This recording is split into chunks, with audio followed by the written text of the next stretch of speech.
Good evening. This is Mike Tolliver. I'm speaking to one of the disciples in Hong Kong. It's great to have you on board. Can you hear me?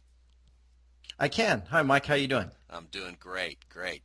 Tonight we're talking about just the China churches in general. And how many churches do we have in China? How many disciples? We have 16 underground churches now in China with, we just passed 800 disciples. Just past 800 disciples. Is it illegal to be a Christian in China? No, as a matter of fact, it's not. I've seen people even on the subway, someone wearing an I Love Jesus t-shirt. I've seen people reading their Bible in fast food restaurants, but I can see how people would get the impression that it is because we often talk about underground churches. So the churches are underground. What does that mean then? If there's people out reading Bible or whatever, what does it mean to be underground? Right. Well, there are two officially sanctioned churches that the government recognizes. One is the Chinese Catholic Church and one is the Chinese Protestant Church.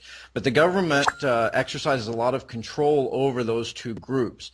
And so most believers in China, just for conscience sake, can't be a part of those groups. And so they form unregistered churches. They're churches that don't have a legal status. And so we call them underground churches.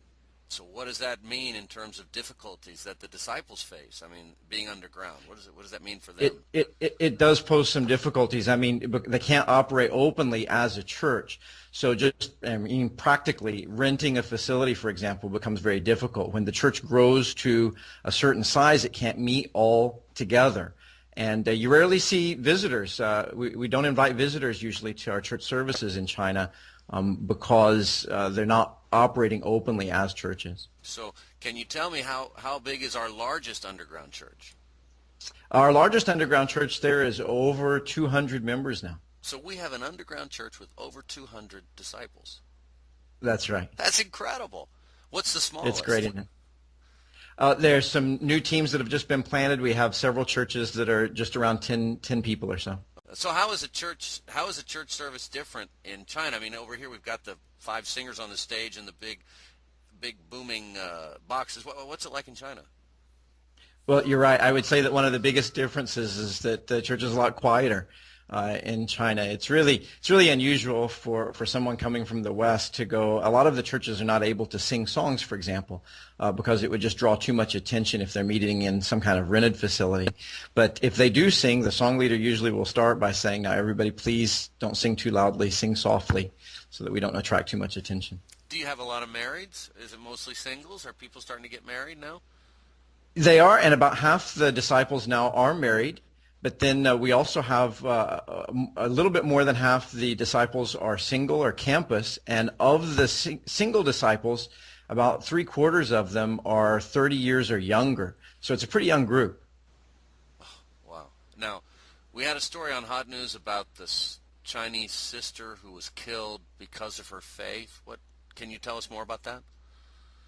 Right, that was a real tragedy. There was a sister, she had only been baptized for a few months, and she went back to her former roommate's flat to talk to her former roommate.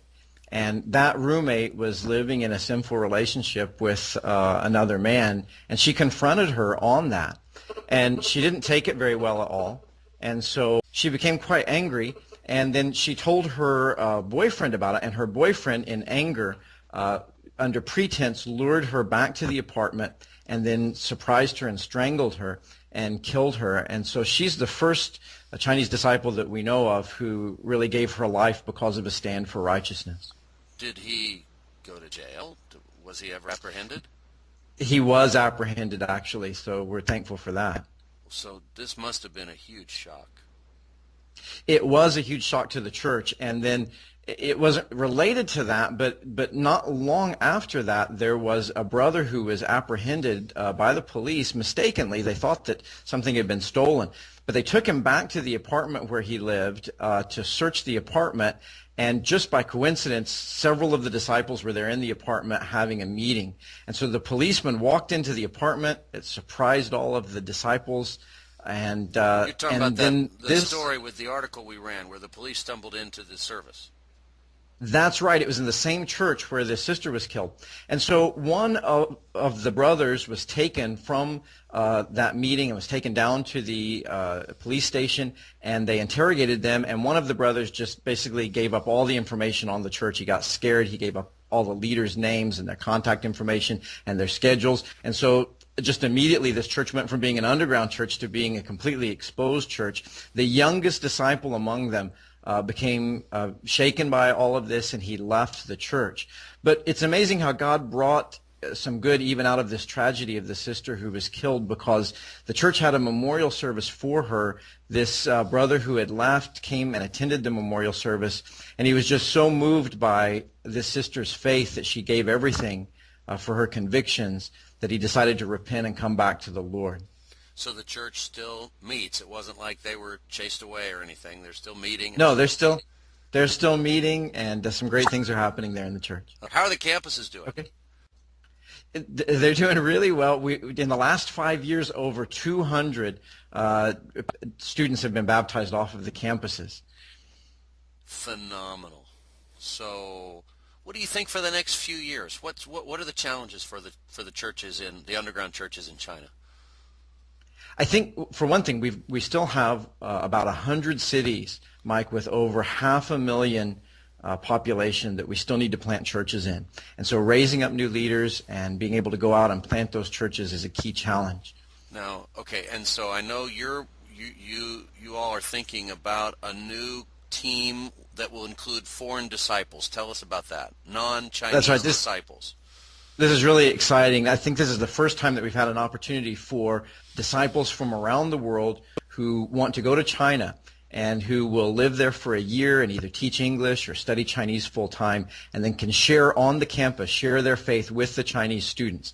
I mean, this is just an amazing opportunity if you think about the way that people will be able to share about this adventure that they had, sharing the gospel in China with their children and grandchildren. And it's just a great opportunity for singles especially, and graduating campus students around the world. You mean a 6'4" white guy from America can come over there and stand out and still it's okay. You can use the help from all different quarters. Absolutely. That 6'4" guy would be on the basketball court. He would be making friends, and then after the game sharing his faith with the people that he played basketball with who also want to learn some English. So there's a great opportunity there. Oh, wow. So this church will be underground, but maybe not so far underground, huh? That's right. Thank you so much, Mike. Thanks for all the encouragement that you bring us out here through ICOC Hot News.